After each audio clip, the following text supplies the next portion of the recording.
तो आदाब, नमस्कार, गुड इवनिंग, सत श्री अकाल। एक बार फिर आप तमाम लोगों का स्वागत है क्राइम तक की कहानी के इस एपिसोड में। उम्मीद है पूरी फैमिली अच्छी होगी, अपना और अपनों का ख्याल रख रही होगी। बात 15 मार्च की है। 15 मार्च की दोपहर लगभग 2-2:30 बजे का वक्त होगा। जबलपुर से लगभग 200 किलोमीटर की दूरी पर मध्य प्रदेश में है ये एक पिपरिया इलाका है। उस पिपरिया इलाके से आरती नाम की एक लड़की जबलपुर में रहने वाले अपने एक जानकार को फ़ोन करती है और कहती है कि अभी अभी उसकी एक कज़न का मैसेज आया, ऑडियो मैसेज है व्हाट्सएप पर, और उस मैसेज में ये कहा है उसने कि उसके पापा और भाई को किसी ने मार डाला है। हालांकि ये मैसेज सुबह ही भेजा गया था, लेकिन कज़न ने इस मैसेज को पढ़ने में 3-4 घंटे लगा दिए। मतलब मैसेज आने के 3-4 घंटे बाद उसने फ़ोन देखा और फिर मैसेज पढ़ा। तब उसने फिर पिपरिया से जबलपुर अपने रिलेटिव को, ये एक जानकार थे, उनको बताया ऐसी ऐसी बात है, आप घर पर जाकर देखिए। अब वो रिलेटिव घर पहुंचा। ये घर था जबलपुर में, एक रेलवे कॉलोनी है, और उसी रेलवे कॉलोनी में एक रेलवे डिपार्टमेंट के एक अफसर, अच्छे पोस्ट पर, राजकुमार विश्वकर्मा, वो अपने परिवार के साथ रहा करते थे। पत्नी की 2023 में बीमारी की वजह से मौत हो गई थी। अब उस घर में, रेलवे क्वार्टर में, उनके अलावा उनकी एक 16 साल की बेटी और एक 8 साल का बेटा, यही 3 लोग रहा करते थे। तो परिचित ऑडियो मैसेज के बाद राजकुमार के घर पहुंचते हैं। दरवाज़ा बंद था, आवाज़ देते हैं, कोई आवाज़ देता नहीं अंदर से। वो पलट कर पिपरिया फ़ोन करते हैं, कहते हैं हाँ तो घर बंद है, कोई अंदर है नहीं। तो फिर वो कहते हैं आप पुलिस को इन्फॉर्म कर दीजिए। अब इसके बाद पुलिस को इन्फॉर्म किया जाता है। दोपहर के करीब 3 बज रहे हैं, 15 मार्च की बात है ये। खबर मिलते ही पुलिस की टीम मौके पर पहुंचती है। रेलवे कॉलोनी में तमाम रेलवे के स्टाफ ही रहा करते थे। तो वो उस घर में पहुंचती है, घर चारों तरफ से बंद। तभी पुलिस की एक टीम चारों तरफ से घर का मुआयना करती है तो देखती है कि घर के पीछे बालकनी का एक दरवाज़ा है और उस दरवाजे को किसी गैस कटर से काटा गया। खैर, पुलिस की टीम मेन डोर को चश्मदीदों के सामने तोड़ती है और अंदर दाखिल होती है। जब अंदर दाखिल होती है तो जैसे ही पुलिस की टीम किचन में पहुंचती है, देखती है कि किचन में एक पॉलीथिन के अंदर लपेटी हुई एक लाश है, पन्नी में, और किचन में चारों तरफ खून है। अब उस घर में चूंकि 3 लोग थे, राजकुमार विश्वकर्मा के अलावा उनकी 16 साल की बेटी और एक 8 साल का बेटा। अब बाकी 2 लोगों की तलाश शुरू होती है, आवाज़ दी जाती है, लेकिन घर के किसी और कमरे में या किसी और जगह से कोई और नहीं मिलता। पुलिस को लगता है कि राजकुमार की किसी ने हत्या कर दी है। अब पुलिस अभी ये सारी चीज़ें देख ही रही थी, तभी एक पुलिस वाले की नज़र घर के अंदर रखी एक फ्रिज पर पड़ती है। किचन से थोड़ी ही दूर पर डाइनिंग हॉल में ये फ्रिज रखा हुआ था। उस पुलिस वाले ने देखा कि फ्रिज के हैंडल पर कुछ लाल लाल निशान है। करीब से देखा तो उसने देखा ये खून के छींटे। उसने फ़ौरन अपने सीनियर अफसरों को बताया। वो आए, दरवाज़ा खोलने का फैसला हुआ। फ्रिज का दरवाज़ा खुला। जैसे ही दरवाज़ा खुला, फ्रिज के अंदर की सारी ट्रे गायब, और उस फ्रिज के अंदर भी पन्नी यानी पॉलीथिन में लिपटी हुई एक लाश रखी हुई है। अब उस घर में 2 लाश थी। लाश बाहर निकाली गई। वो लाश राजकुमार के 8 साल के बेटे तनिष्क की थी। अब 2 लाशें थी। पुलिस वाले घबराए कि घर के अंदर 3 मेंबर। अब एक किचन में लाश मिली है, एक फ्रिज में मिली है, तो कहीं तीसरी भी किसी ऐसी वैसी जगह तो नहीं है जहाँ पर अभी तक हमने देखा नहीं। उन्होंने पूरा घर छान मारा, लेकिन तीसरी लाश उस घर की बेटी की 16 साल की, वो नहीं मिली। पुलिस ने लाश अपने कब्जे में लिया और इसके बाद तफ्तीश शुरू कर दी। तब तक पिपरिया खबर पहुंच गई, बाकी लोग भी आ गए। अब जब तफ्तीश शुरू हुई तो पुलिस ने कहा कि सबसे पहले रेलवे कॉलोनी से ही इस तफ्तीश को शुरू करते हैं। तो यहाँ पुलिस 16 साल की लड़की और 20 साल के उस लड़के को तलाश कर रही है। और कुकू एफएम के ऑडियो बुक पर एक कहानी है गुमशुदा लड़की। 19 साल की एक लड़की 25 मई 1996 को गायब हो जाती है, रातों रात लापता हो जाती है। अब वो जिंदा भी है कि नहीं, किसी को नहीं मालूम। तो ये बड़ी ही दिलचस्प कहानी गुमशुदा। हालांकि 2 लाशों के बाद एक बड़ा खतरा ये था कि बाप और बेटे की लाश घर से मिली और 16 साल की बच्ची गायब है। घर में एंट्री पीछे गैस कटर से हुआ, यानी कोई नोन तो होगा नहीं, अनजान होगा, तभी उसने गैस कटर काट के घर के अंदर दाखिल हुआ। तो अब डर ये है कि क्या वो लड़की जिंदा होगी, या उसे किडनैप कर लिया, या उसे कहीं और ले जाकर मार दिया, कहीं उसके साथ कुछ कर तो नहीं दिया। अब पुलिस इस बात से परेशान, और अब पुलिस का पहला काम उस तीसरी शख्स को ढूंढना, यानी उस लड़की को, क्योंकि खतरा सबसे ज़्यादा उसी को।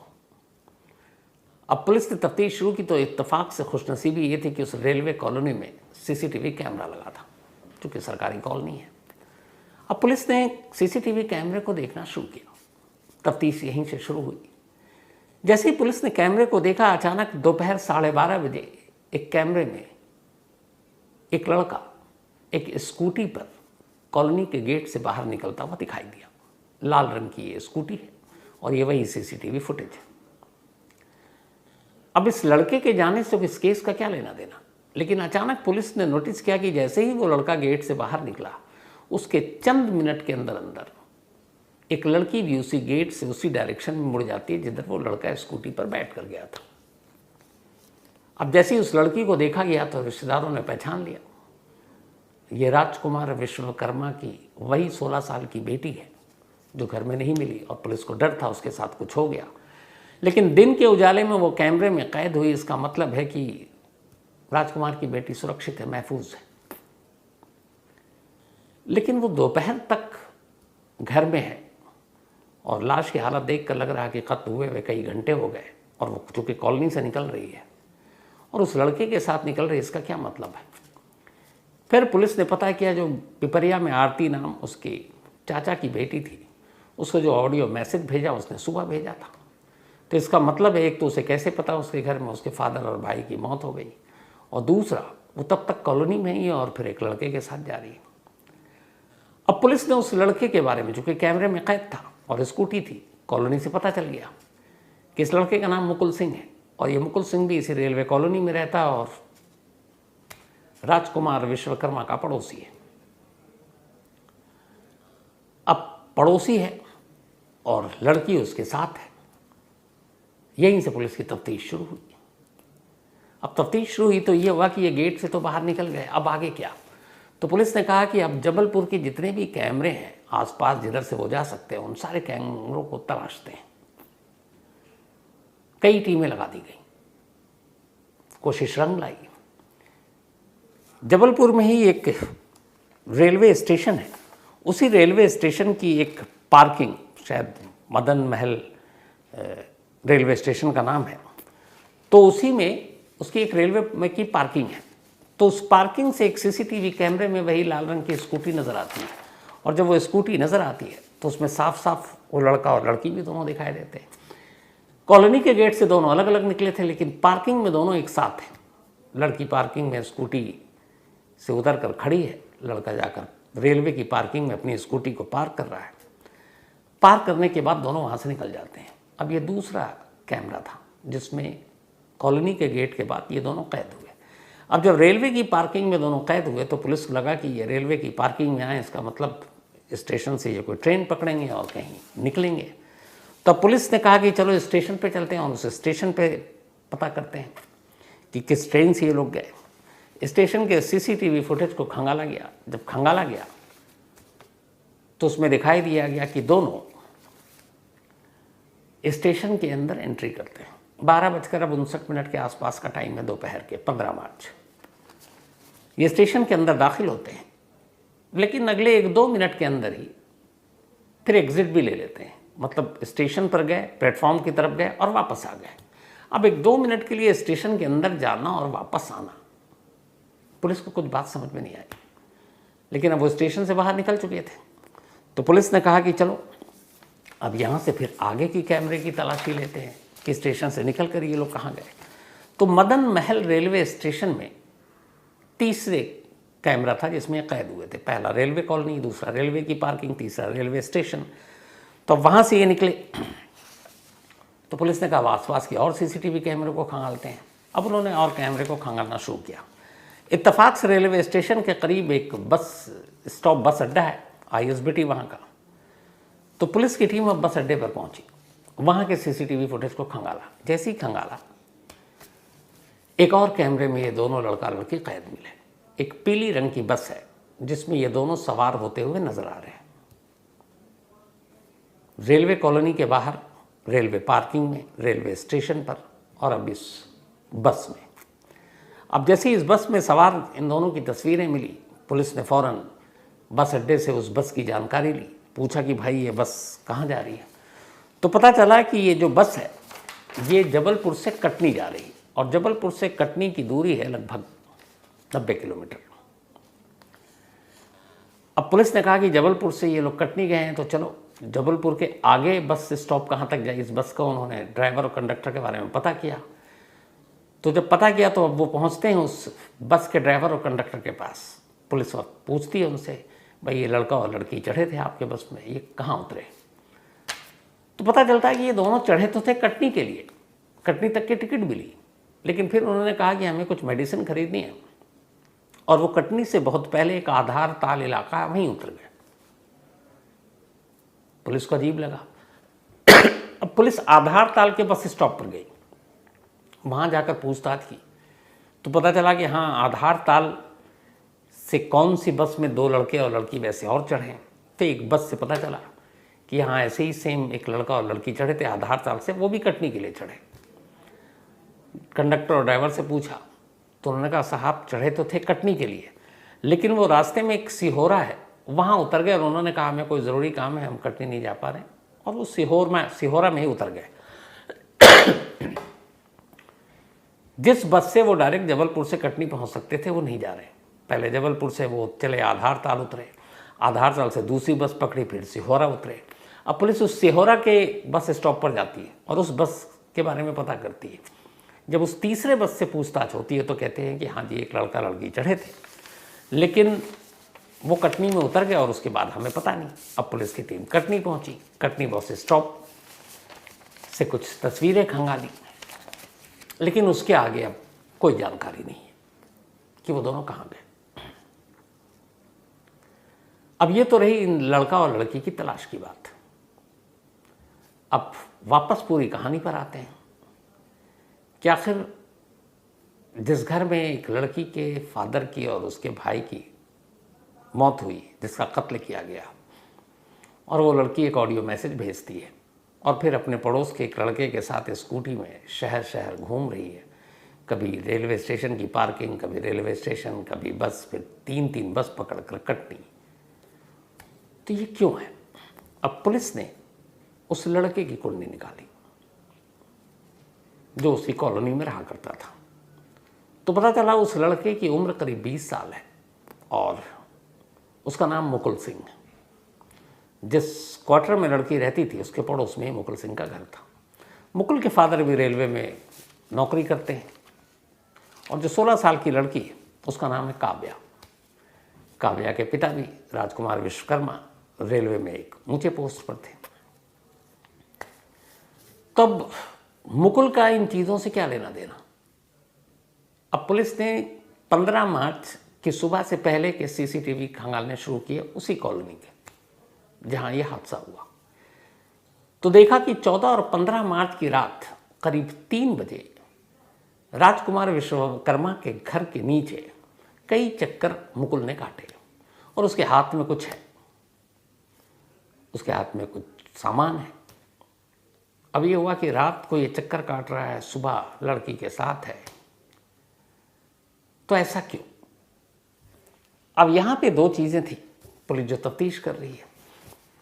पहली चीज ये थी कि मुकुल कातिल है और मुकुल ने काव्या के जो पिता हैं और भाई को मारा है, और हो सकता है कि किसी दबाव या किसी ब्लैकमेलिंग की वजह से काव्या उसके साथ है और उसी के साथ फिर निकली है।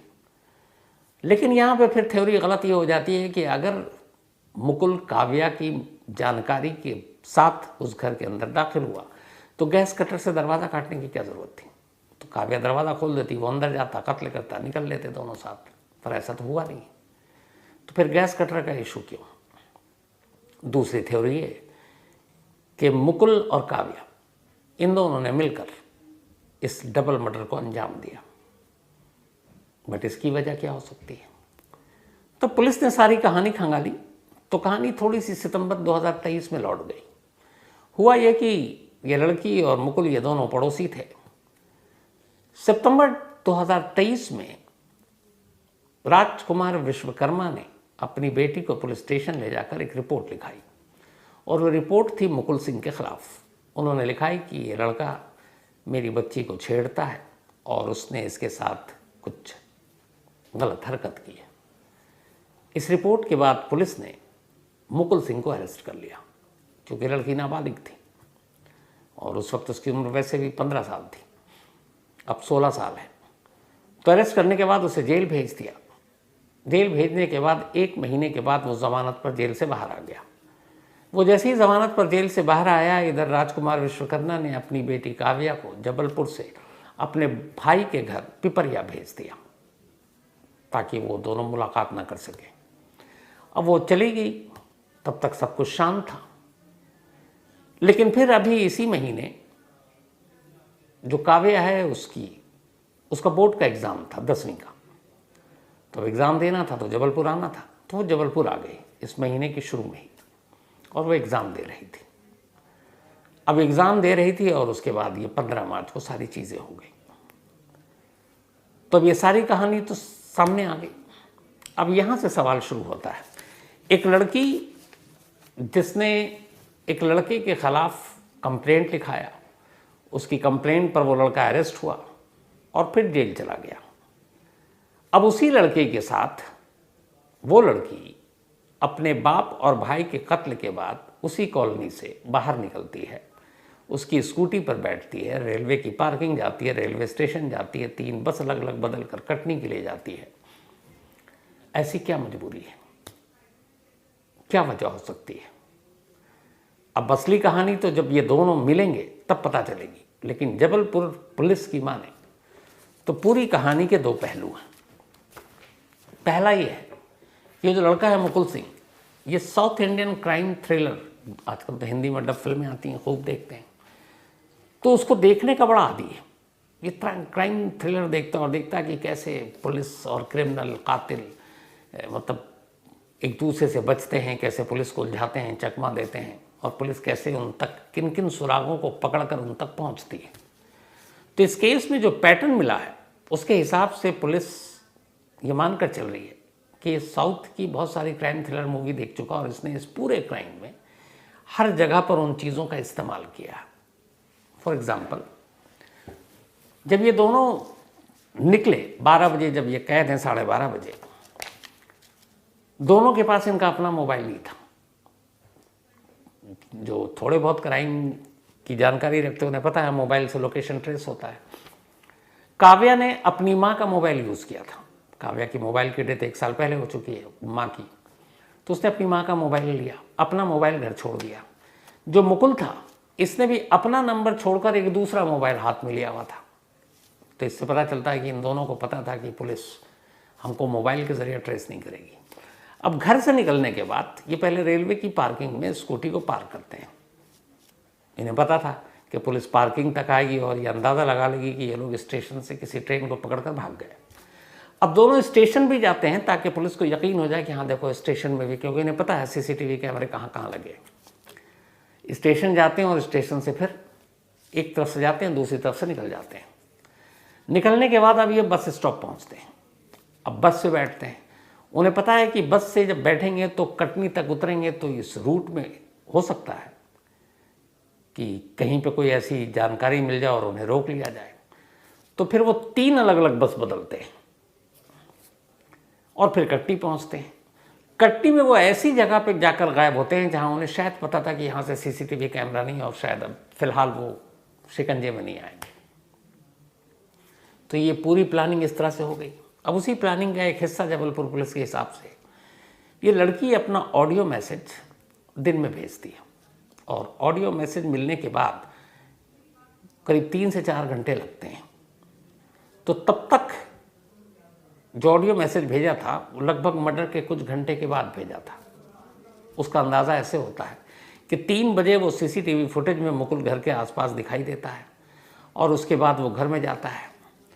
अब पुलिस का कहना है कि उसी क्राइम थ्रिलर मूवी से इंस्पायर होकर उसने ऐसा किया कि घर के अंदर भी एक पता चल जाता है कि फ्रेंडली एंट्री क्या होती है और फोर्सफुल एंट्री क्या होती है। एक अनजान शख्स जब घर में दाखिल होगा, कुंडी लगी हुई है, तो वो कुछ खिड़की दरवाजे किसी से तोड़कर दाखिल होगा, तो पुलिस को सुराग मिल जाएगा कि ये कोई जानने वाला नहीं है। लेकिन आप बिना तोड़ फोड़ के अंदर घुसते हैं तो इसका मतलब है नोन पर्सन है जो अंदर आया। तो पुलिस को गुमराह करने के लिए उसने बैक साइड में जो बालकोनी के पास दरवाज़ा था उसको गैस कटर से काटा। काटने से ये पुलिस को मैसेज गया कि जो भी आया था वो फोर्सफुल एंट्री थी, मतलब इस फैमिली का कोई जानकार नहीं था। जबकि जिस लड़की के साथ भाग रहा है, जब सारी चीज़ें उसके सबूत सीसीटीवी कैमरे हैं, तो वो लड़की बड़े भरोसे में आसानी से घर की कुंडी रात को खोल सकती थी, अंदर आ सकता था और फिर ये सारी चीज़ें हो जाती। लेकिन पुलिस को गुमराह करने के लिए ठीक उसी तरीके से प्लान का हिस्सा था कि इतने बजे ये ऑडियो मैसेज भेजना है, और वो उससे पहले 3-4 घंटे उसी घर में थे। इस बात के सबूत ये हैं कि इस कत्ल के बाद घर में जब पुलिस गई तो वहाँ उन्होंने देखा कि कुछ खाने पीने की चीज़ें पड़ी हुई हैं और बाकायदा ब्रेकफास्ट और ये सारी चीज़ें थीं। सुबह दूध वाला आया था। अमूमन दूध लड़की के फादर दरवाजे पे कलेक्ट करते थे, उस दिन इस लड़की ने कलेक्ट किया, यानी तब तक इसके फादर की मौत हो चुकी थी। और फिर वहाँ कई नाश्ता वाश्ता रखा हुआ था, मॉर्निंग का ब्रेकफास्ट था सारा, तो इन लोगों ने वो भी खाया तसल्ली से बैठकर। और फिर इत्मीनान से मैसेज जैसे ही इन्होंने भेजा अपनी कज़न को, फिर वहाँ से निकले। तो अब ये सारी चीज़ें, कहानी तो सामने है जबलपुर पुलिस के, लेकिन एक लड़का जिसको यहाँ पे कहते हैं कि लड़की के बाप की ही वजह से शायद कंप्लेंट हुआ होगा, फोर्स किया गया होगा, लेकिन कंप्लेंट होता वो जेल जाता है। अगर ये मोहब्बत थी तो वापस जब वो एग्ज़ाम देने आई तो इस मोहब्बत के साथ उसे मौका था, वो उस लड़के के साथ भाग सकती थी। लेकिन भागने से पहले अपने बाप और भाई इन दोनों को इस तरीके से मार कर जाना, ये सवाल पुलिस के भी गले नहीं उतर रहा, नंबर 1। नंबर 2, क्या पुलिस इस सवाल का भी जवाब ढूंढेगी कि इस लड़की ने सब कुछ मर्जी से किया या फिर वो किसी ब्लैकमेलिंग या किसी और चीज़ का शिकार है, कि लड़के के दबाव में है कि अगर तुमने ऐसा नहीं किया तो या तो कोई ऐसी चीज़ें होंगी, तुमको ब्लैकमेल कर देंगे, बदनाम कर देंगे या कुछ और बात। लेकिन जिस तरीके से वो आज़ाद और बिंदास उसके साथ कैमरे में दिखाई दे रही है, इससे इस बात की उम्मीद कम नज़र आती है कि वो किसी तरह के दबाव में हो सकती है। लेकिन सिर्फ इश्क के लिए या फिर ये है कि मिलने जुलने से बाप टोकता है, उस वजह से एक 15-16 साल की लड़की इस तरह कत्ल करेगी, वो भी अपने 8 साल के छोटे भाई और अपने फादर का। माँ है नहीं, और ये वो फादर है जो माँ के गुजरने के बाद माँ कहीं भी एक तरह से रोल निभा रहे थे। वो सुबह ऑफिस जाने से पहले बच्चों के लिए नाश्ता बनाते थे, फिर लंच बनाते थे, फिर डिनर बनाते थे, और डेली वही बनाते थे। तो ये सवाल का जवाब अभी पुलिस को तलाशना है कि आखिर ऐसी क्या चीज़ थी, अगर बेटी ही कातिल है तो जिसने अपने भाई और बाप को यूँ मार डाला। उधर की एक थ्योरी तो समझ में आती है कि मुकुल के ख़िलाफ़ कंप्लेंट हुई, वो जेल गया, हो सकता बदला लेना चाहता हो, लेकिन बदला सिर्फ 2 लोगों से, तीसरी से नहीं। जिसने कंप्लेंट किया, जिसके नाम पे कंप्लेंट हुआ, उसके साथ तो वो घूम रहा है। तो ये कहानी अभी ख़त्म नहीं हुई है, इस कहानी में अभी क्लाइमेक्स आना बाकी है। तो जैसे ही ये क्लाइमेक्स आता हो और उसकी पूरी सच्चाई पता चलती है, मैं आपको फॉलो अप ज़रूर बताऊंगा इसका। लेकिन बेहद अफसोसनाक कहानी, और इस कहानी के साथ एक बड़ी अजीब सी चीज़ है जो तो कल रात से ये सवाल मेरे मन में कौंध रहा है। जैसे हम ही लोग जब छोटे थे, पता नहीं, मैं अपनी एक सोच बताता हूँ, तो क्या होता कि घर में अक्सर डिसिप्लिन और बाकी चीज़ें, पढ़ाई लिखाई खेल कूद सबके लिए फिक्स होता है। मैं बहुत क्रिकेट का शौकीन था, क्रिकेट ज़्यादा खेलता था, तो अम्मी बहुत डांटती थी, और ये था कि भाई ये लेट हो गया तो डर भी लग रहा, फिर पढ़ाई भी। तो कई बार ऐसा लगता था कि जैसे होता है ना कि हमें आज़ादी मिल जाए, बट हम लोग ये सोचते थे कि आज 1-2 घंटे के लिए अम्मी कहीं चली जाएं, किसी रिलेटिव के यहाँ चली जाएं या किसी फंक्शन शादी में, तो 1-2 घंटे हमें आज़ादी मिल जाएगी। लेकिन आज के दौर में अगर बच्चों को किसी से मिलने जुलने या मोबाइल तक पे खेलने से अगर आप रोकते हैं तो उनका जो रिएक्शन होता है वो बड़ा डरावना होता है। पता नहीं आप में से कितने लोगों ने इसको महसूस किया होगा, पर मुझे सारे लोग ये बात बताते हैं। तो अब तो ये है कि अगर मान लीजिए कि ये इश्क का ही मामला है, तो 14-15 साल की बच्ची इश्क के माने क्या समझेगी। मैं कहता हूँ इसके, मैं वो नहीं हूँ कि माँ बाप भी हर मर्जी थोपे बच्चों पे, लेकिन बच्चे भी उस लायक तो हों कि अपना भला और बुरा सोच सकें कि मेरे लिए क्या बेहतर और क्या नहीं है। मेरे माँ बाप जो हैं वो मेरे लिए कितना बेहतर सोच सकते हैं कि नहीं। लेकिन इस उम्र में, जिस उम्र में आप डिसीजन नहीं ले सकते, जिस उम्र में आप अपने पैर पे खड़े नहीं हैं, आपको अभी तो वोट डालने का भी अधिकार नहीं है 18 से पहले, तो उस 14-15 साल की इस नाजुक उम्र में मुझे लगता है यही वो एज है जो सबसे ख़तरनाक होता है, जहाँ बहकने में और बहकाने में बड़ा कम वक्त लगता है। अब अगर ये वही है इस पूरी कहानी का सच जो मैं सोच रहा हूँ, तो बेहद अफसोसनाक है। पर इसमें जो भी होगा मैं आपको इसका फॉलो